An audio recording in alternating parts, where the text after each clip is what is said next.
Hey, welcome to my channel. I am Anat, a student in the history of the Jewish people in ancient times. I decided to set up the channel with the aim of presenting lectures on the question of national, religious self-identity, etc. Of the Jewish in the Jewish history.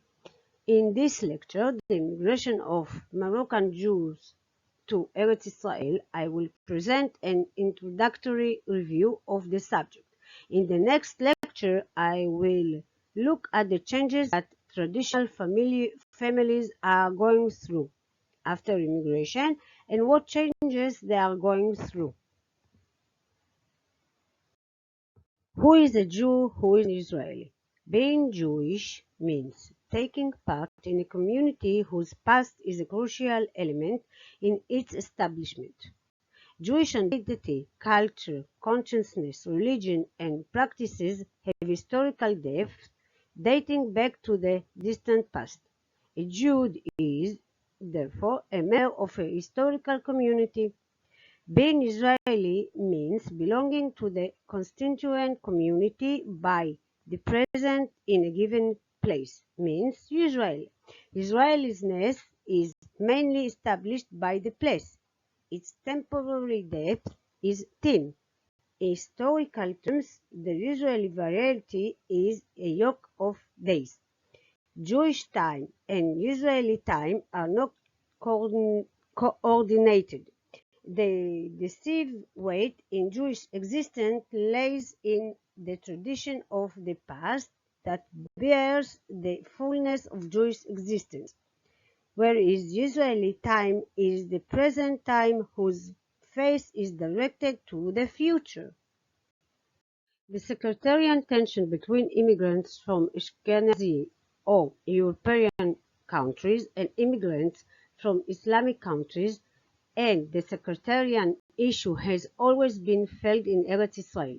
In this lecture, we can learn about the policy issue regarding the immigration of the Jews of the Islamic countries, especially Moroccan Jews, to Eretz Israel. As a case study into the changes in family unit patterns that occurred among the Jews of the Islamic countries and Moroccan Jews following their aliyah to Eretz Israel. To this end, I will review the difficulties of absorption and settlement, which were mainly social, cultural, and economic conceptions. In addition, we will review the family cell pattern of the traditional Moroccan family, patriarchal family, compared to the new Israeli family unit pattern through the new Israeli melting pot. And the erasure of one identity and the acceptance of another identity, while forcing the other to accept new norms that were unknown to him. In addition, we will review the pattern of the Moroccan family unit compared to the new Israeli family unit pattern through the melting pot, and the new Israeli through the erasure of one identity and obtaining another identity. You can see in the study two main approaches. The first approach is the equal natural approach that comes and says the aspiration of the heads of the Yishuv at the beginning of the states was to create a melting pot in Israel that would create a new Jew that would not be exiled and would not be a passive, and that he should be free from the shackles of tradition, and that he would create the figure of the new Israeli. This approach was correct for all immigrants, and there is no importance regarding the origin of the immigrants. The question that arises here is whether some traditional religious or traditional follows certain social rules. Ostensibly, this policy aims to erase gaps between immigrants, and what caused the gap between the immigrants was the qualities of the immigrant who depended on their countries of origin, and if there is any gap, they will be able to catch up with it. However, what is not taken into account is the sense of superiority of immigrants from the Ashkenaz or European countries towards immigrants from Islamic countries.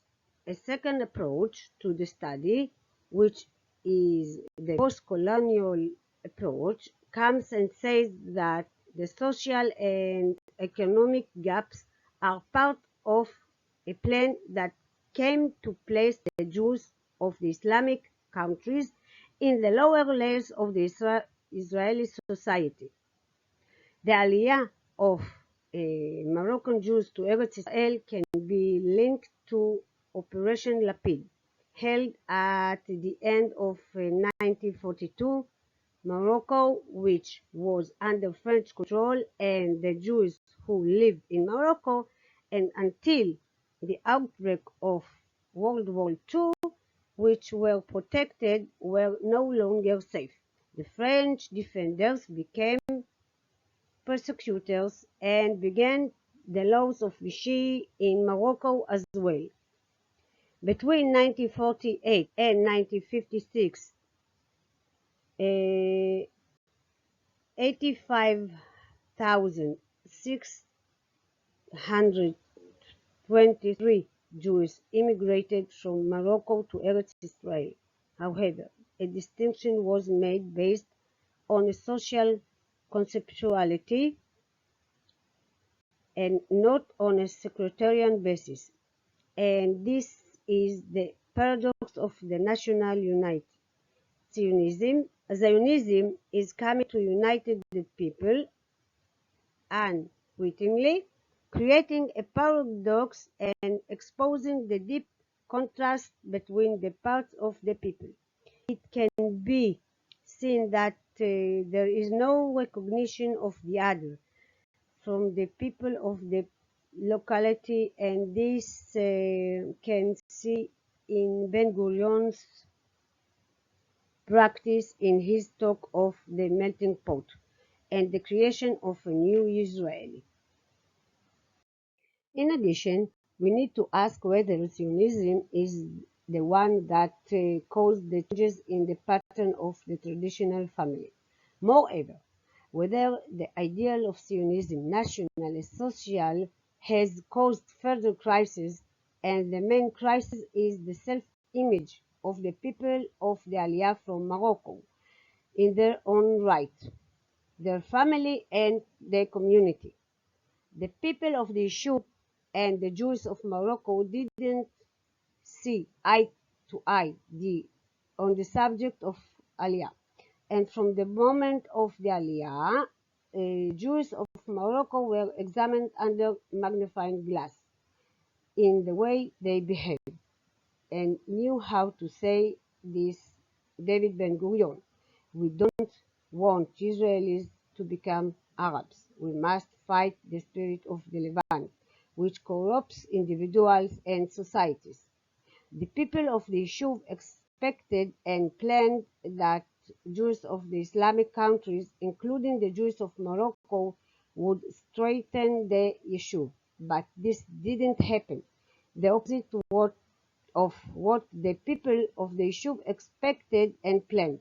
The immigrants demanded a directive of resources to invest in absorbing resources that were not actually in hands of the people from the Yishuv.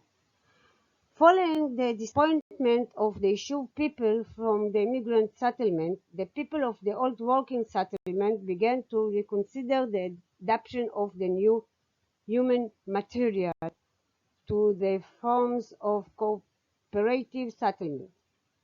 The conclusion reached by the people of the old working settlement was that Moroccan Jews were not spiritually and culturally competent enough to independently manage their agricultural settlement.